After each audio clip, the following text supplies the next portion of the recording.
You won't hear anything from me for a little bit. I can round it off to an hour. No, you know what? If you have the monitor on the sideline and you're going to use it in end of quarter situations, I don't see no reason that you can't give a head coach one opportunity to tell the official to check the replay of games. I don't think it disrupts from the game or anything of that nature. I mean, you have things that go on during the game that will slow the game down anyway. I think, you know, you should be able to just dispute one call a game, and hopefully they will take it to heart since I'm the commissioner right now. I'm not sure who's more upset, Mike D'Antoni or Suns owner Robert Sarver.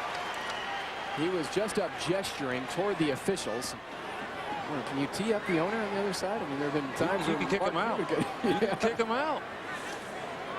He does. He's got the new goatee going. Kind of the new look for Robert Sarver here in Phoenix. And James Jones inbounded for the Suns. 53-50 Phoenix. And it's Rajabel tracked by Michael Finley. Now Kurt Thomas defended by Nazi Mohammed, who's out there in the post for Greg Popovich and the San Antonio Spurs. Won the NBA title in '99, 2003, 2005. And the shot clock blows up on Phoenix. The defense by the Spurs once again.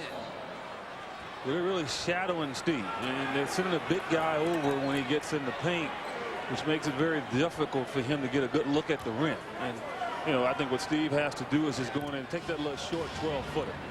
I think that can open up for him. But right now, getting a little too deep, and that big body in there is really disrupting his passing angle. San Antonio Spurs come in 10-6 on the road. At home, they are a sparkling 16-1 at the SBC Center. Raja Bell holding on to Manu Ginobili. Bell picks up the personal. But San Antonio has won 11 straight at the SBC Center en route to that 16-1 mark. But we saw the defense. Raja Bell get brought in during the offseason. And the story has been told numerous times here in the Valley that Manu Ginobili and Raja Bell have the same agent. And when Manu found out that Raja was signed by the Suns, he told his agent, "What are you doing? I don't want Raja in Phoenix. I'm going to see him too many times." Well, now he will. And it looks like he really tied up, but he's smart. You know, there's an offensive player.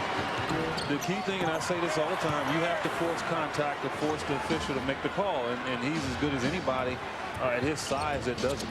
Spurs have now missed 6 free throws. Kurt Thomas got a piece of that. Parker offering, and then the right-handed baby hook by Tim Duncan. You know, the good thing about this, although they've just tied the game up, they've really had to struggle to tie it up. You know, and the Suns are making them work, and that's huge.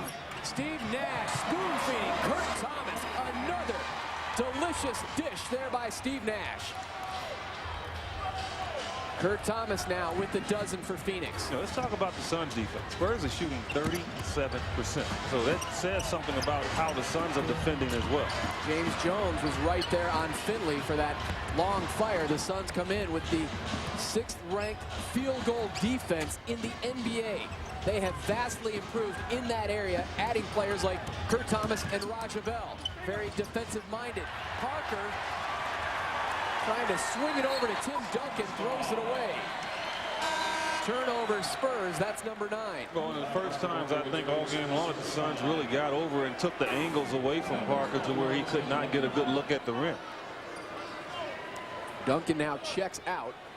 And let's mark this down. 3:46 in the quarter, and he goes to sit down. That's when the Suns have to take advantage with Duncan out of the lineup. Boy, you talk about the defense by the Spurs. Suns having trouble just getting the ball in bounds. Well, that's the worst place in the gym to be able to take the ball out of bounds. A bad angle to throw it in. All right, so we'll keep an eye on it. The Suns leading by 2, and Duncan goes to the bench here in the 3rd quarter. Time now for an Inhale Life 20-second breather. Brought to you by the Arizona Department of Health Services, who reminds you to inhale life and be tobacco-free. For information on how to quit smoking, call 800-556-6222 or visit ashline.org. Talked about the records of these two teams. Right now, Detroit is the best record in all the NBA, 26-4. Spurs second at 26-7, followed by the Mavs, who are right on the heels of the Spurs in the Southwest Division, just 2 games back.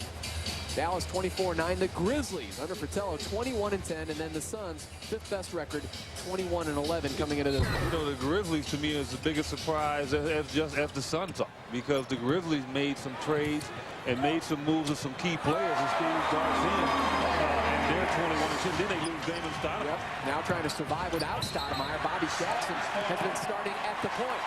Kicking it out of bounds there, Tony Parker. Suns want to run immediately. Parker barrels into Sean Marion. Foul on Tony Parker. 3:31 to go. Barry in now for Finley. And the Suns leading by 2 when Duncan went to the bench. Now a 4-point advantage in the foul on Parker. And Finley goes. And so now you have basically jump shooters out there for the Spurs other than Parker who can get to the rim. Parker, the only starter out there now for San Antonio, though Manu Ginobili will be starting sometime soon. Sean Marion on the fly, off the glass for the Matrix, and it's a +4 since Duncan went to the bench. Attack Robert Horry. Marion's 3rd field goal, 9 points to go along with his 8 rebounds, and a timeout called by Greg Popovich and the Spurs at the 3:12 mark. And Eddie, that's significant because he could have gotten a free timeout in 13 seconds. Well, he's trying to control tempo. He gives Duncan an extra minute or 2, so maybe he'll put him back in before the quarter. But Sean went to work on Horry. Suns lead by 6. Whether you're battling on the playground